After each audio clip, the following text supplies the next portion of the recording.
প্রতিনিধিদের তথ্যচিত্রে প্রবাসের সংবাদ জানাচ্ছেন ইমতিয়াজ আহমেদ। বর্ণাঢ্য এক আয়োজনের মাধ্যমে সাহিত্য, সংস্কৃতি ও সমাজের বিশিষ্টজনদের প্রাণবন্ত উপস্থিতিতে ইস্ট লন্ডনে অনুষ্ঠিত হয়েছে কবি আজিজুল আম্বিয়ারের কাব্যগ্রন্থ উপমা ভালোবাসার প্রকাশনা উৎসব। স্থানীয় সময় মঙ্গলবার দেওয়ান সুলতানের সভাপতিত্বে উর্মি মাজহারের উপস্থাপনায় প্রধান অতিথি ছিলেন প্রথম আলো উত্তর আমেরিকা সংস্করণের সম্পাদক ইব্রাহিম চৌধুরী খোকন। বিশেষ অতিথি ছিলেন নিউহাম কাউন্সিলের চেয়ার ও first citizen councillor Rahima Rahman এবং বার্কিং অ্যান্ড ডেগেনহাম কাউন্সিলের মেয়র মঈন কাদরি। অনুষ্ঠানের শুরুতে কবির জীবন ও সাহিত্যকর্ম নিয়ে একটি প্রামাণ্যচিত্র প্রদর্শিত হয়। কাতারে অনুষ্ঠিত হয়েছে ইনস্টিটিউট অফ ইঞ্জিনিয়ার্স কাতার শাখার নতুন কমিটির অভিষেক অনুষ্ঠান।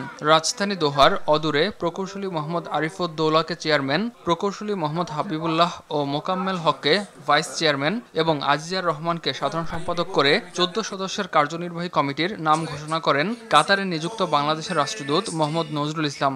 বিশেষ অতিথি ছিলেন ইনস্টিটিউট অফ ইঞ্জিনিয়ার্সের সাবেক সভাপতি প্রকৌশলী আনোয়ার হোসেন আকন, কাতার ইউনিভার্সিটির professor doctor Anwarul Hasan, doctor Shamsul Arefin Jilani, doctor Azizur Rahman ও চট্টগ্রাম সমিতির সভাপতি মোস্তফা কামাল।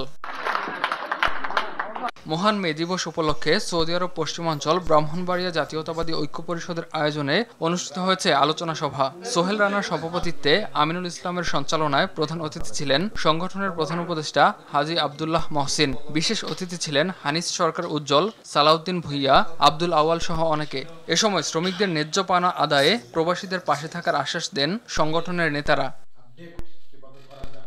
সৌদি আরবের জেদ্দায় অনুষ্ঠিত হয়েছে বাংলাদেশ জাতীয়তাবাদী দল বিএনপি হালাকা আঞ্চলিক শাখার কমিটি হস্তান্তর অনুষ্ঠান। জেদ্দা মহানগর বিএনপির সভাপতি কাফায়েতুল্লাহ চৌধুরীর সভাপতিত্বে অনুষ্ঠানে উপস্থিত ছিলেন মহানগর বিএনপির সাধারণ সম্পাদক শফিক আহমেদ। আর উপস্থিত ছিলেন প্রধান উপদেষ্টা শেখ মুস্তাক আহমেদ, টিপু সুলতান, ফয়েজ তালুকদার সহ অনেকে। ইমতিয়াজ আহমেদ, RTV।